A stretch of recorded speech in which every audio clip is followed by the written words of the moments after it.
Bonjour, Valérie, conseillère en bien-être en santé. Je suis très heureuse de vous retrouver aujourd'hui pour cette vidéo sur la spiruline.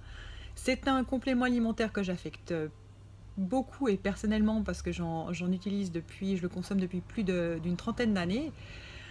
Alors pour déjà connaître un peu la spiruline, c'est en fait une algue d'eau douce qui est cultivée principalement dans des zones plutôt tropicales ou semi-tropicales. Il y a besoin de beaucoup de chaleur. En fait, plus il y aura de chaleur, d'ensoleillement, et plus la spiruline va être riche nutritivement.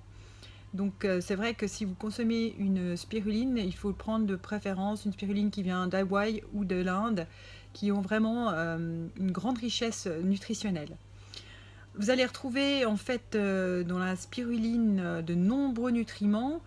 Principalement, elle est extrêmement riche en protéines. Vous allez retrouver de 55 à 70% de cet élément. C'est l'aliment qui en contient le plus à aujourd'hui. Elle contient aussi plus de 40 fois plus de fer que des épinards, et il y a aussi bien sûr des vitamines, des minéraux. Donc cela, ça fait vraiment un aliment, un super aliment, un super cocktail vitaminé naturel. Ben, pourquoi on va utiliser la spiruline? Principalement, ça va être dans des cas de fatigue. On va pouvoir la conseiller aussi pour le système immunitaire, pour prévenir des dégénérescences maculaires liées à l'âge, aussi pour tout ce qui est durant des régimes. Ça va permettre aussi d'éviter des carences de protéines. Pour le végétarien, elle va être très intéressante du fait de sa richesse en fer, en vitamine B12 et en certaines protéines. Elle va être aussi bénéfique pour les enfants, les adolescents, pour les femmes enceintes et également allaitantes. On peut aussi le conseiller pour les animaux domestiques.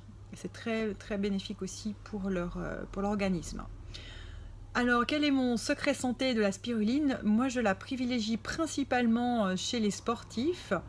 De tout âge et de tout niveau, ça permet vraiment de garder une bonne forme, une super vitalité, et ça permet aussi une super récupération après l'effort. La posologie, elle va être faite en fonction de l'individu et de son activité, et je la conseille également pour les végétariens, pour éviter les carences en fer et en vitamine B12. Là aussi, la posologie, elle sera variable en fonction de l'âge de la personne, son activité. Voilà. Au niveau des effets secondaires, bon, c'est sûr que c'est un complément alimentaire dont il ne faut pas abuser, hein. C'est comme tout aliment, hein. Il faut avoir de la modération.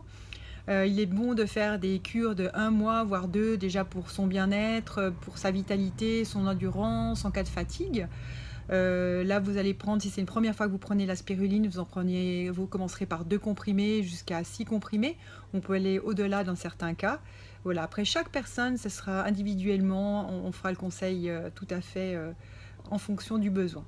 Voilà, je vous remercie de votre écoute et je vous dis à très bientôt pour une nouvelle vidéo. Si vous avez des suggestions ou des questions à me faire, vous pouvez le faire à travers mon mail. C'est avec grand plaisir que je vous répondrai. Voilà, je vous dis merci.